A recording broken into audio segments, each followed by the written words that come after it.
What I discovered yesterday was actually we went quite a full second change, so I'm going to check it again today, and as far as I can tell we are slightly closer to a full second change, which suggests that the time change is actually happening over a longer period than I originally thought. It might be happening over a full day, which is interesting, but I think we are closer. I think we're actually showing a full second now actually. I have to check back at the video to check.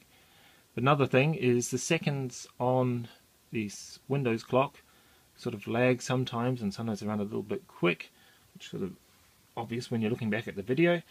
So I found that if I use a smartphone, I can actually get, if it'll let me sync, it won't do it now.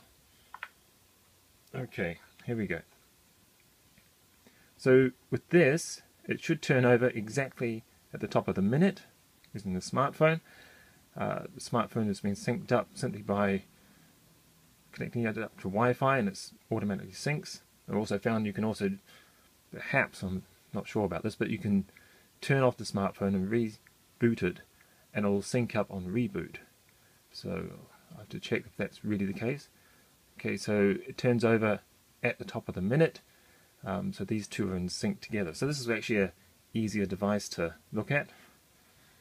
So let's have a look at the other timepieces and compare them to the smartphone. Okay, so now we've got our 3 timepieces compared to our smartphone time.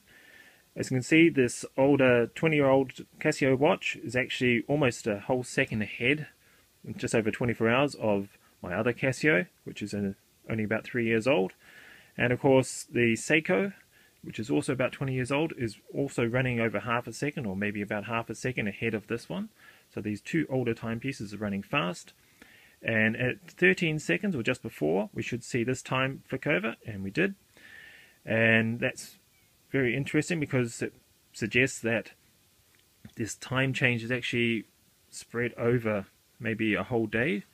I would expect this to stop and these to stay in sync at whatever difference they're at, either today or tomorrow, and then they could stay in sync for maybe even up to 2 weeks, maybe even up to 4 months, because I actually have observed these in sync for about 4 months, and then there'll be a day or 2 days where a second is added, another second is added.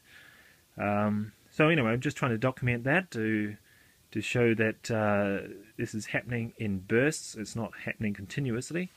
And if you do this experiment yourself, I'd be very interested to see your results or hear your results. Maybe they collaborate mine, maybe they don't. Either way, it's all good information. And I'll continue making these videos, but I won't necessarily post them every day because it's going to be really boring to see a video like this every day.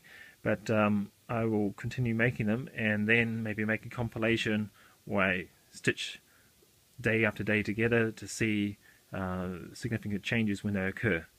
Okay, thank you for watching, and leave your comments in the comment section below. Thanks.